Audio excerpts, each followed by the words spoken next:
kaldılar. Bismillah. Ama hiç daha değil ya. Tövbeden ha hop kazandı. Давай, Дахьец, пусть привыкает. Вот молодец, у нас новый житель появился. Давай.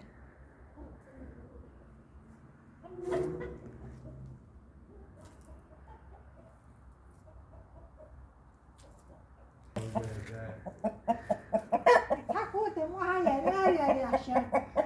O boş geçti ayağı çıkmış, öyle ölçü.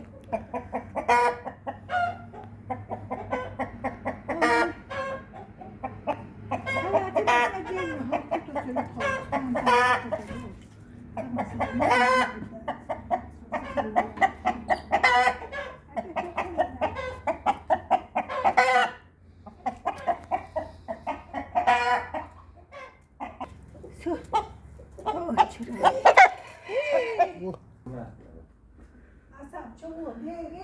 Да, помочь, мяш, а ты заснешь, масушу левушки. Иди охранание, но то и вот решила. Я вытащу после. Может, что тренали? Bak böyle şu duruyor da bak. Al artık. Makyaj.